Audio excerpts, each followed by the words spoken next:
appreciate you coming on today and to share a little bit of your story or your journey with us because I believe everybody's situation, everybody, their life is all, unique to them. And we never know by what Hmm. words we might say could impact someone listening or even really help ourselves, work through something we might have been through that we didn't like or something that we want to go forward and do different. Or even, if you work in birth or if you know someone who does and you say something that could change the course for somebody's adventure. So I really think that talking to as many people and just learning about other women is so beneficial to us and each other and other people too. Yeah, definitely. It sounds like a really exciting thing you're doing.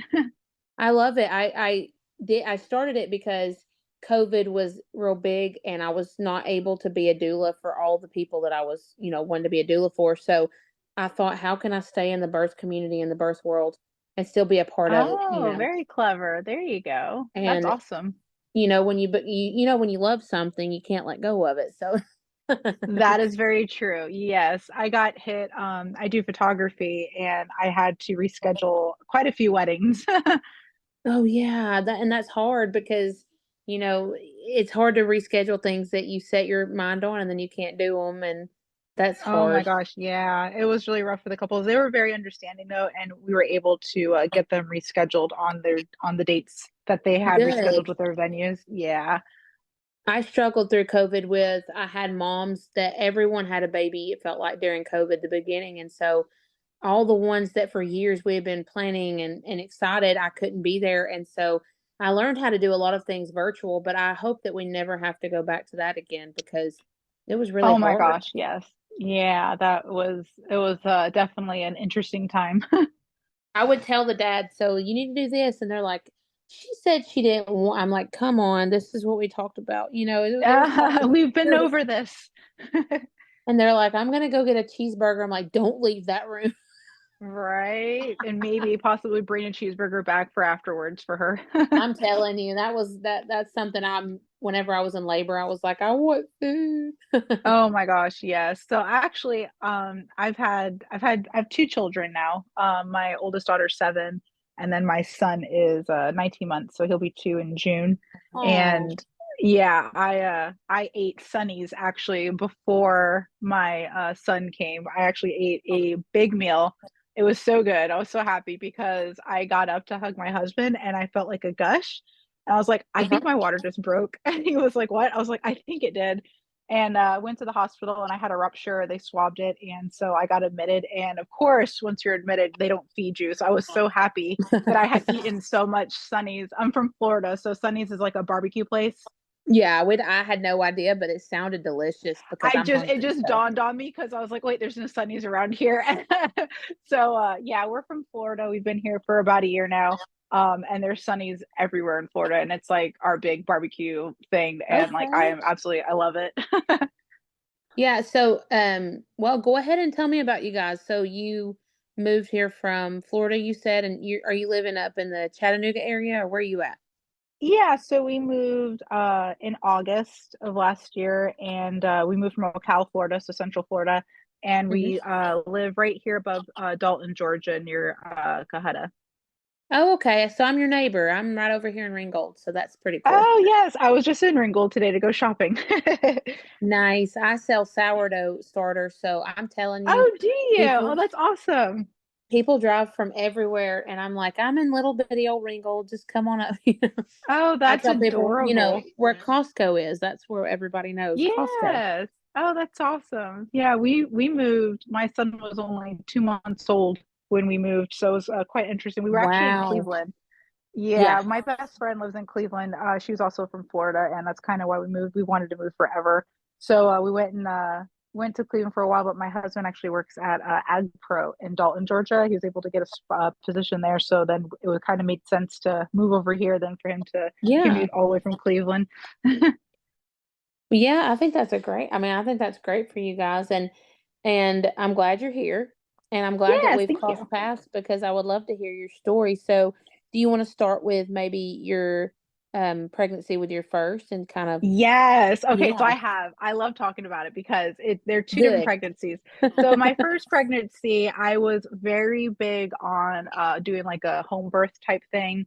Hmm. But my mom and everybody were kind of a little skeptical about it. So there was actually a birthing center where we were that I had gone to, and not all birthing centers are the same, and not everybody's experience is the same. So this was my obviously my first one, and it actually ended up being quite traumatic for me, which was Oh quite interesting no. because the whole reason why I wanted to do the birthing center was because it was supposed to be, in my mind, it was supposed to be unmedicated, more like my pace and all the things.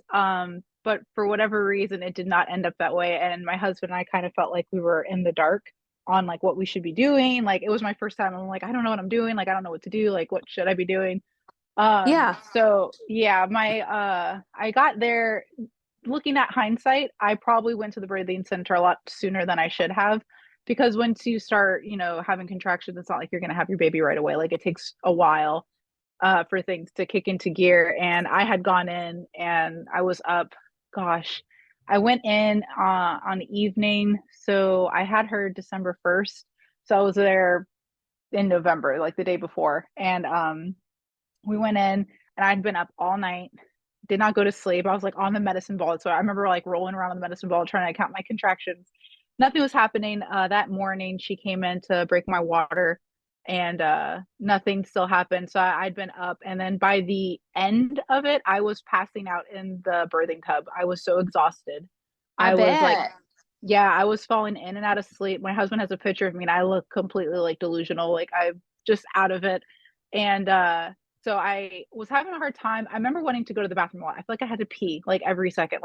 Like the bathroom was like my holy grail. Like I just like sat on the toilet and I'm like, this is like the most comfortable spot for me to be in. Like this is where I want to Yeah. be. And then she was like, you probably should start walking, like try to walk around. And I tried walking and it was like excruciating. It was very painful. Hmm. Um, and I'd thrown up twice while we were there. I couldn't really eat anything. She tried to ask me to drink and like eat like little bits of stuff. I barely could. And I was just, my husband like looked at me. He was like, oh my gosh. So he had talked to the lady and she tried all these different positions. She had me on my knees. She tried different stimulation for me, anything to kind of, I guess, get things going. And nothing. Would this be like a midwife or just like a birth? Yes. Okay. Yeah, she was a midwife. So my midwife, that the one who owns the business, the one that like this is like her thing, she had actually gone to New York to visit family. So I had been meeting with all three of them. It was like the main midwife and then Okay. the other two that are her associates. So they're on a call and they rotate.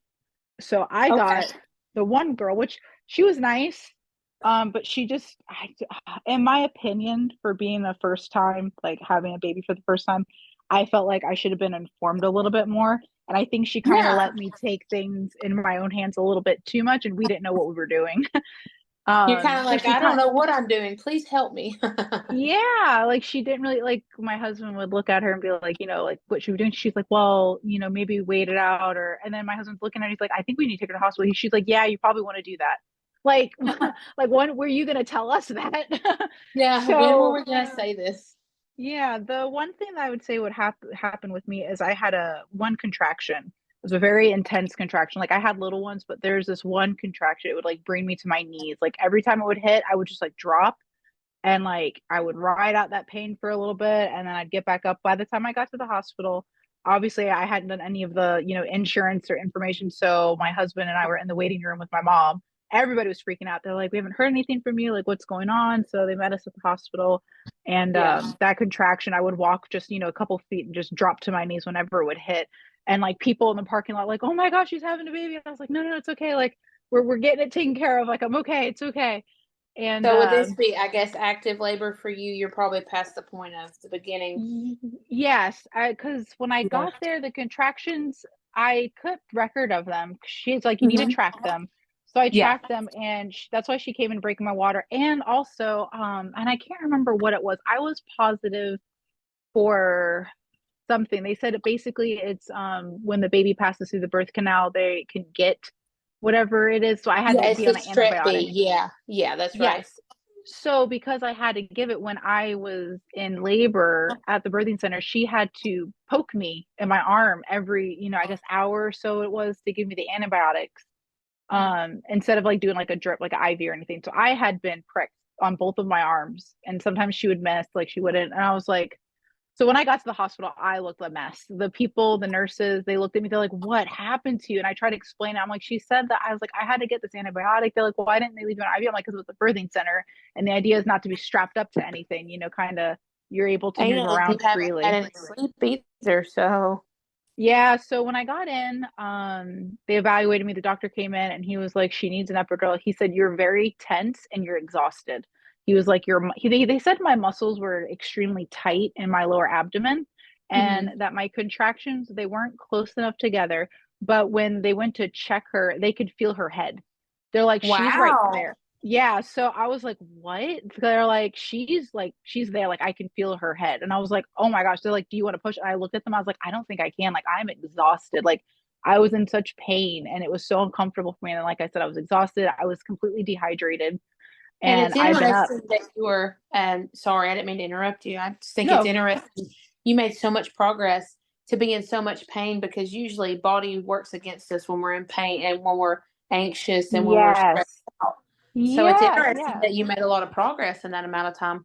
I know. And I was like, "Oh my gosh, like how's that possible?" Because I'm thinking she's still like way, way up Yeah. with it. No, the nurses checked me. They're like, "Let me go ahead and do a cervical check, see what's going on." I said, "Okay." Yeah. So they checked me and they're like, "She's like," they said, "We can feel her head. Like she's there. Like if you tried and they're like, we think you can." I looked at them, I was like, "Well, what if I can't? Like what happens then?" Like so they like, "Okay, let's get you the epidural." That epidural was godsend. Like when they gave it to me, they were so patient with me. They're like, I told them, I said, "I have this one contraction that's really bad." And I said, "After that, I'll Uh-huh. be good." They're like, "Okay."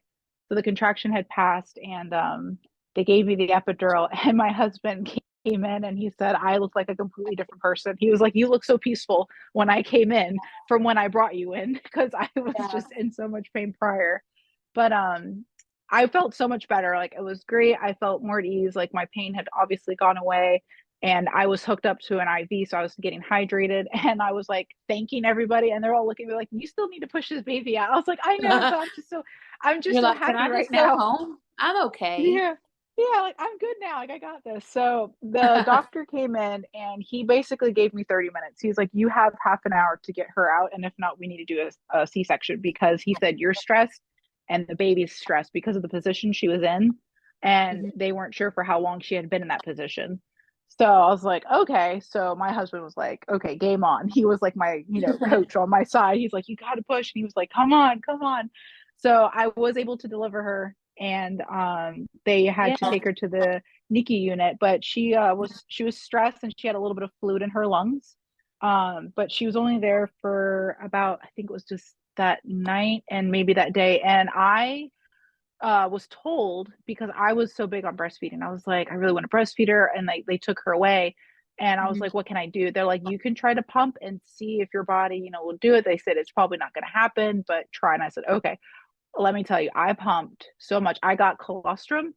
And when I showed the nurse, she's like, "I can't believe you got that much." And I was like, "Really?" She's like, "Yeah." So me and my husband walked into the NICU unit every 3 hours so I would pump and then we'd get up 3 hours, go into the NICU unit and then give her, the breast milk. And then after, I believe it was just that day, she was able to be brought into the room with me.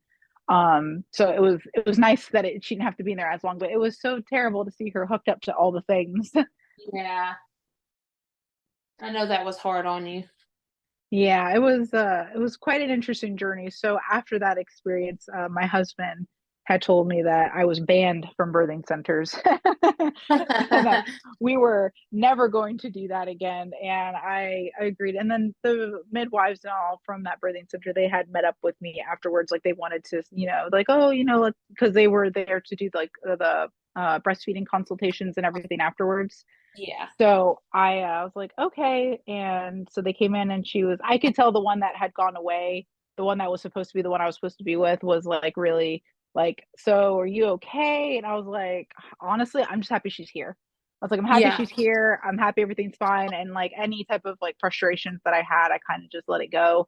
Um, and it frustrated me for a while afterwards. Like when I would think about it, I'm like, "Man, I really should have told her, like, she should have been more informative and she should have said this and she didn't really Yeah. help us." And she wasn't really present in the room very much with us. She kept like going off to like she was napping at first because she'd been there before. She was there earlier with a client.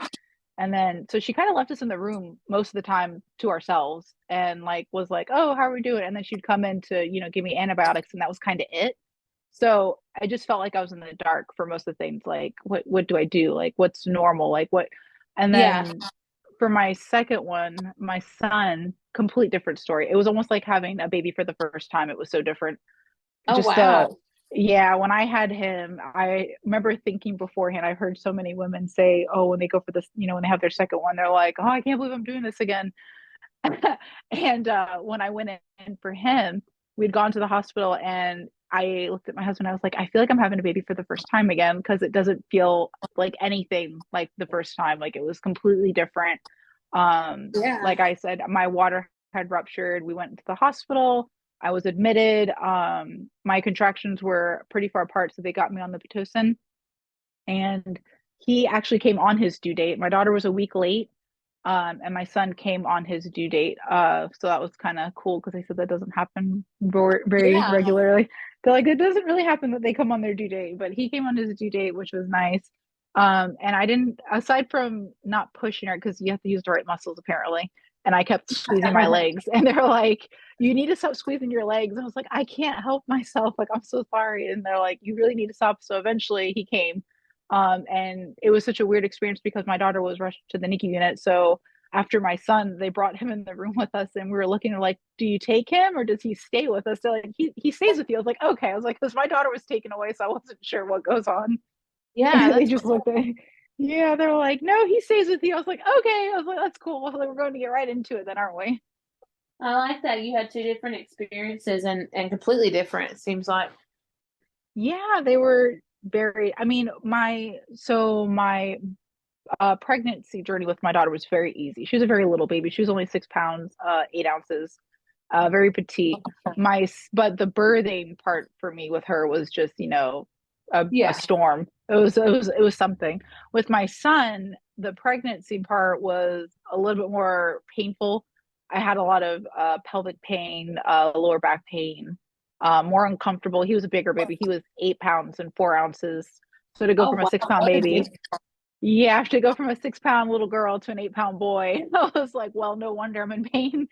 Yeah. But my pregnancy with him was a little bit more difficult. My birthing experience with him was amazing. It was nothing short of amazing. Everything went really well with him. And now I'm actually due in April, 27th. I'll be due with our second boy.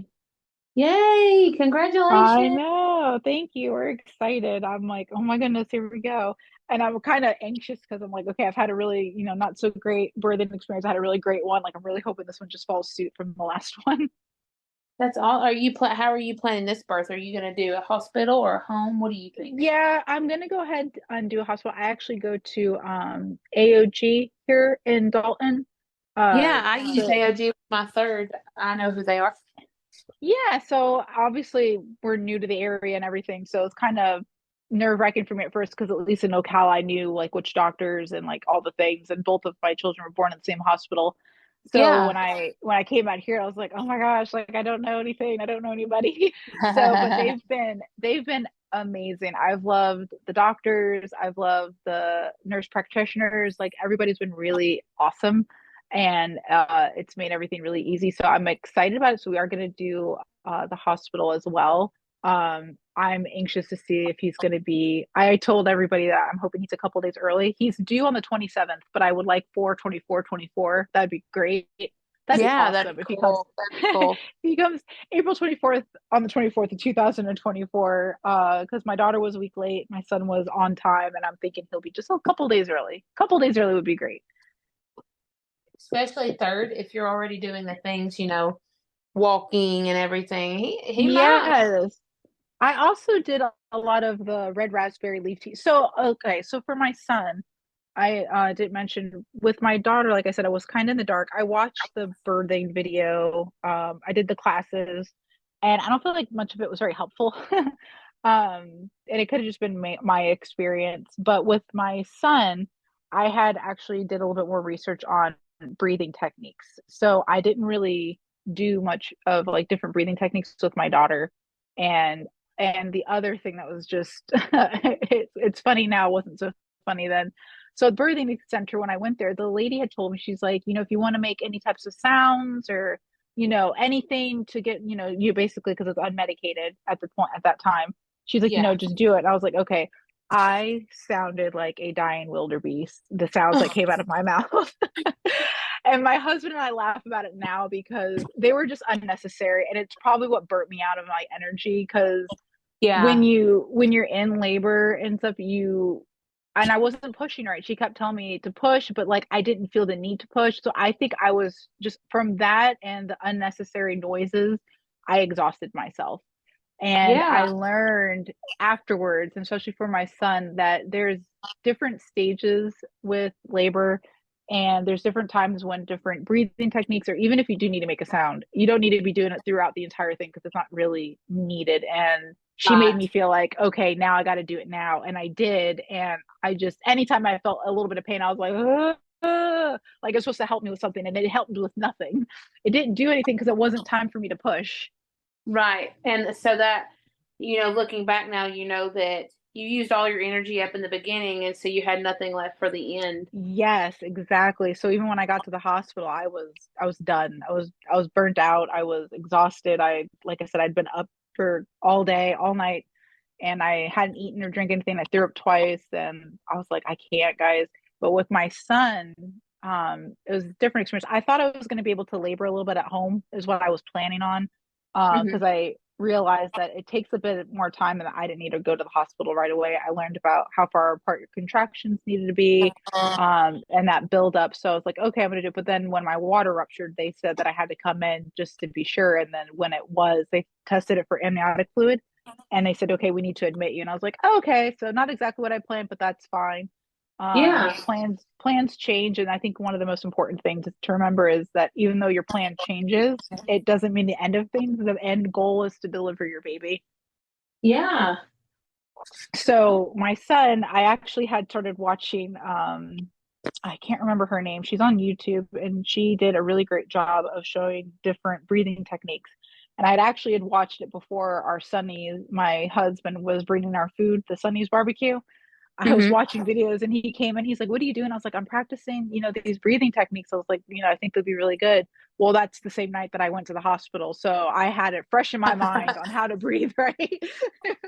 It was I very watch a fresh. lady And named Bridget on YouTube, and she is I think it phenomenal. might be her. It might be Bridget. That sounds She is the right. one I was who like, inspired me to start a podcast, and I absolutely is love she her. really? Oh, she was fantastic. I was so happy that I stumbled upon the videos on YouTube. She has so many different videos on just every aspect of pregnancy and like labor and just all the things. And she's got a lot of information, which is very helpful for anybody who kind of feels like they're in the dark if it's their first pregnancy, for sure. Which I wish I would have Right? found her when I was pregnant with my daughter. That would have been wonderful. I used all I've that's how kind of I've learned, but I also continue to learn as a doula. I want to always make sure that no matter what client, I'm able to support them. And so I watched a lot of her stuff even this morning while I was working, and I just thought she knows so much. And Hmm. I think the breathing techniques, it's just like people don't realize how important it is to breathe I correctly think, at the right time. yes, I would say the breathing techniques is probably one of the top things to do, whether you're going to be unmedicated or if you're going to be medicated. I got Yeah. to about 4 or 5 centimeters, I believe, my son, and they came in and they said, if you're going to get an epidural, you need to do it now, because they said it was my second. So they were worried that he was going to come quick and Yeah. that if I wanted it, it'd be too late. So I was like, and I didn't really answer them. And they kept walking, they walked out. And at one point, my husband looked at me and he told me, don't be a hero. He's like, you don't need to be a hero.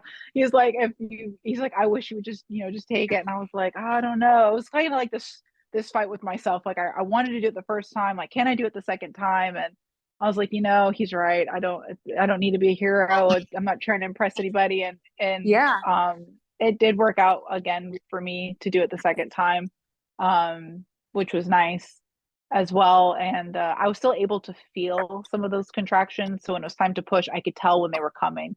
Oh, good. And And my husband was also very helpful of reading the monitor for me and also telling me when they were coming. So we were both just, all right, here it comes. Isn't it funny when you have the epidural? Because I've had both. I've done natural and the epidural, and it's funny whenever you can watch them and you're like, I don't feel it. Yes, when I went in, she was like, "You're." When I went in to get the amniotic fluid tested, to make sure, she said, "You're having contractions." I was like, "I am." I was like, "I don't feel anything right now." I was like, "I feel like there's nothing going on." And she's like, "No." She's like, "You're having some, and they're pretty, consistent." I was like, "All right, here we go. Let's do this." Yeah, So, right? That's and so then, funny. so watching that breathing video when the contractions went, because I was on the Pitocin. So the thing is with the Pitocin is I know it jumpstarts your body. So when you do Yeah. unmedicated, your body gradually adapts to that pain and it adapts to those contractions getting stronger versus when you're on Pitocin, it's like a turbocharge on your contractions and your body hasn't yet caught up with being able to Yeah. deal with them. And which is why it's so painful for women to go through when they get Pitocin and why a lot of people opt not to do medicated because of that reason. Because it Hmm. jumpstarts your body and your body's not ready to deal with that pain. So then you're Yeah. ready to get the epidural and then it can be a mess. And I understand that.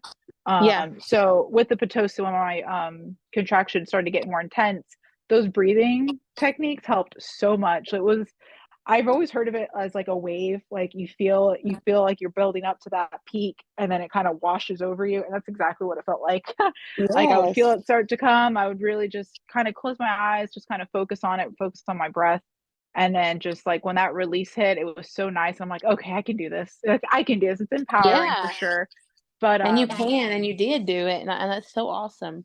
yeah, so it's nice to, I would say the biggest thing, and for me, it's just how I am naturally, is to be as informed as possible.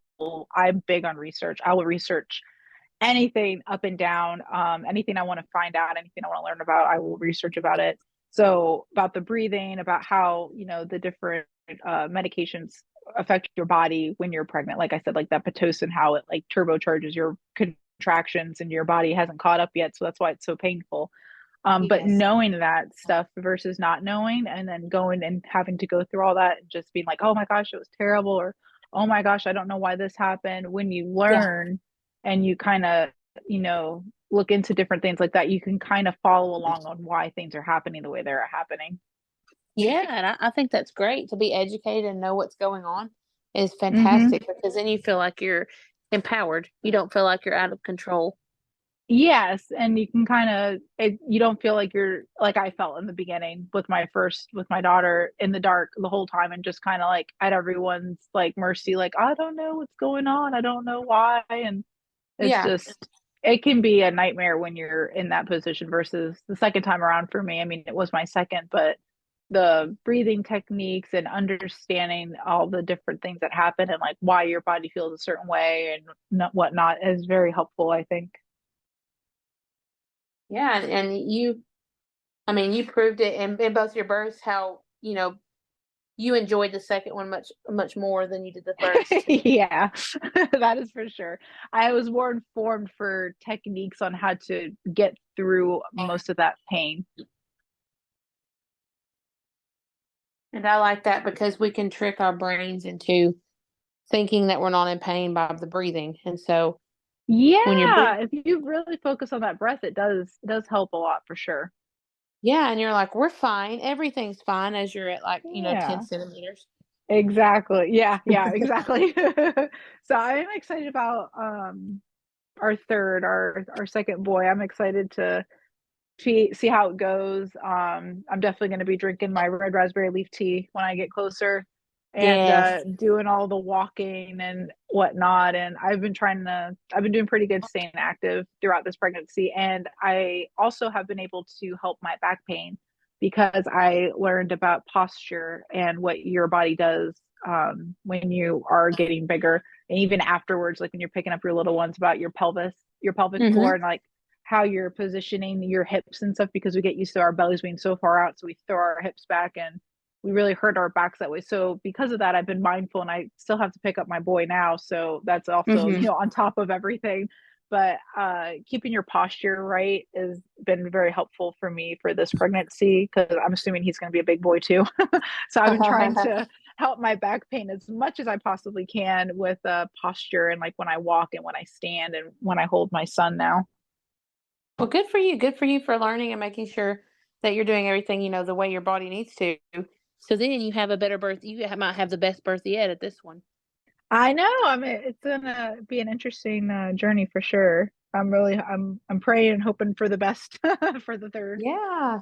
That's so exciting. And then we'll have you back and you can tell us about how this third one went. Yes. Oh my gosh, that would be so cool. Yes, I would love So that. That would cool. be fantastic. I could really give a cap off of, okay, so the third one was like this. Yeah. So I was right. Yes, right. This is what we need to do. Focus on these things. Right. I love that. And I loved hearing about both of your births. I loved hearing about how informative you were for your second and how you weren't for your Mhm. first and the comparison of the two. Um, Oh is, yeah. is there anything else you think that somebody might know, maybe a first time mom who like has no idea what's going on, like we didn't when we were first time moms? Like after birth. Sure, yeah, anything really. I think that some people they leave off the afterbirth stuff, and so we're kind of like, what's I going on? so for me, my afterbirth thing for my daughter, which I mean, I was in the dark. I don't know what happened. I don't know why. I didn't know the things. But so a lot of women talk about like the baby stuff, like what you're supposed to do for your baby, and that's all fine and dandy. But mama needs a lot of attention after having a baby. For sure. And breastfeeding wise, I was not aware of the engorgement phase. I had no idea what was going on. My chest was in so much pain, and I texted the midwife and I was like, I don't know. I was like, my chest hurts so, like, they looked like two footballs, like they were so big.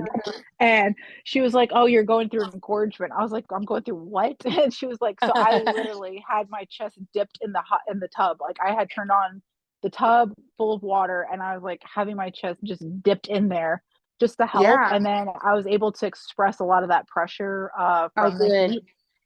Oh my goodness. I was ready for my second one. When my son came and we were breastfeeding, I was ready for that engorgement phase. I had ice packs, I had all the things. So I feel like for mom wise, being aware of if you're going to be a breastfeeding mom, I would say knowing what your body's going to do afterwards and knowing like different different ways of the baby latching onto you. Like there's a Mhm. kind of a right way and a wrong way, honestly. And like sometimes Yeah. we think they're latched and they're just latched onto like your nipple, and like then you get breakage and you get Yes. bruising. And there's a right way and a wrong way. Yes, uh, for so sure. I think if the, and I've done both. So my daughter was strictly breastfed. I actually breastfed her until she was 3. My son, That's great. he was supplemented, so I breastfed him until he was about 8, 9 months, and then I Oh, actually great got a job. part-time job. Yeah, I got a part-time Yeah. job when we were here, and because of that, my supply had tanked. And so we went through all my stored milk, and I made the choice to start doing formula because I knew he needed it. So we supplemented, Mhm. and he's fine now. So I know a lot of people can feel guilt on that. So I went from being breastfeeding my daughter until she was 3 to only breastfeeding my son until he was 8 months. So I've been Yeah. and giving formula. So either way, I've been on both sides of the train tracks, it seems. That's good because then you can help other people who know. You can tell them it's okay because my son is fine and I had to do what I had to do at the time and he's okay. Exactly. Yes. Because they're like, oh, well, my supply and blah. And I was like, no, I get it. Like, I thought I was going to be the same with and he also got teeth a lot sooner than my daughter did. And he was already wanting to bite and all the things. So it Oh was, no. yeah. She got teeth later on, and I could, explain to her like, you don't bite mommy, don't bite Right. me. But with him, it was a game apparently. But No, I not would a fun game. no, not at all, not even in the slightest. Like they think it's funny because of the reaction, but it's not. But I would think for moms, it would be to take note of what you should do for yourself. I did wipe myself out really soon after my son. With my Mhm. daughter, it was, just her and I rested a lot. With my son, I was used to being this different person. I Mhm. was full-time photographer. I did a wedding a month after having him. And Wow. he was a bigger baby, so it definitely took a toll on my body, and I wasn't too Mhm. kind to it. I was trying to get back into routine and get back to Mhm. doing house chores, and every night I was so wiped out to where I was overly exhausted. I've never had the feeling of being like over exhausted to where you feel kind of Mhm. dizzy and sick. And Yeah. I thought something was wrong with me. And I told him, like, I think I need to go to the hospital before. I was like, I don't, he's like, I think you're just tired. And when you breastfeed, it Oh, takes out a lot of your energy as well. right. So I was like, okay. So I went to sleep and I woke up and I felt so much better. I was like, I'm pushing too hard. So Hmm. understanding that you can push yourself hard, especially if it's like your second or even your third, if Yes. you're used to being a certain way now, and then having to change after having a baby and reminding yourself like you are postpartum, it is okay to rest, it's okay to let things go for a little bit. So I have that in my mind for this third one. I am gonna postpartum nest so hard in our bedroom. I'm so excited for it. I told my husband, I said, That's I'm not even going to fantastic. try to do what I did last time because it wiped me out a lot and it was not good for recovery for sure. That's what I believe a lot of people, they don't really know what like a doula is or what doulas do, but having that somebody come in and say, "Hey, I'm gonna wash your dishes," that could help Yes, tremendously. And we it does because mentally. yes, because especially after you have like 3, 4, and I've had Hmm. 5, and it's just we assume that we need to get up immediately and constantly Yes, be going, and it's okay to yes. rest, it's okay to be good to our body and listen to it. If we're not ready, we're not ready. Yeah, and even if you think you have a little bit of energy, is what happened to me is I would feel a little bit of energy, and I'm like, oh, I'm gonna go do laundry, I'm gonna go mop the Mhm. floors, I'm gonna go do vacuuming, I'm gonna fold the clothes and make dinner, and oh my goodness, I have no idea how I thought that was gonna be a thing because it was not, it was not good, but I think it is, like you said, having somebody come in to do those things, it's a mental comfort for a mom because Yeah. you feel like you still need to do those things because you're used to doing those things. And if you don't do them, who's going to do them? And that can be mentally difficult. And I think that could, bring on depression even because you just feel like you can't do anything. You're like, okay, now I'm tied to this bed. Like I need to do something. And maybe somebody feels more productive if they do something, but your body's not Yeah. ready. So you fight it and you push yourself anyway, and it doesn't end out well. Right, I agree with you. Yeah, so I think that even journaling, I'm big on journaling. I would maybe even suggest keeping a journal just to, write out how you feel, write out your thoughts and all the things that can be helpful as well if you don't have anybody to talk to. That's a good recommendation. I think that's a great idea. Just work your thoughts out, and Yeah, I'm especially a huge postpartum. person on journaling. Yes, I think journaling's oh gosh, journaling's great because you can write whatever you want whenever you want. It doesn't have to be prompted. It can be I feel like crying today or I feel like Mhm. screaming or I feel unproductive. I don't feel so great or all these Mhm. things. To write in a journal, have it out so it's not stuck in your head is kind of Right. my philosophy on it and it does help, I think. Well, I like that, and I just appreciate all the tips you've given all of us, and I want Oh, to yeah, thank you goody. today for and sharing with us because that's special. That's special to you, and then someone's going to hear it and think, "Thank you so much for doing that." So, I really hope so. That would be great. It's really nice helping people. I love to help. and I'll tell everyone to stay tuned because we will be hearing part 2 Yes. in a few Yes. months. So, Yeah, I yeah, love we're that. coming in close. I'm on my last week of my second trimester now, so I have an appointment actually on Nice. Friday. Well, we wish you the best of luck, and thank you so much again for coming on tonight. Yes, thank you so much for having me. It's been a lot of fun. And as soon as I get the episode edited and everything, Hmm. I usually post them on my new page, and then I can tag you in it, and you can share or you can listen, whatever you want to do. Oh, And then you can perfect. That'd be great. reflect back on, what we thought and what happened. So that will be fun. Yeah, that'll be awesome. I'm excited. Well, I will jump off here, and I thank you so much again for talking to me tonight. Yes, thank you so much for having me. I had a lot of fun and I look forward to it and I look I forward to loved it. being on again. Yeah, Yeah, for sounds sure. good. I'll be in touch. Okay. Okay, thank you. Thank you. Bye. Bye.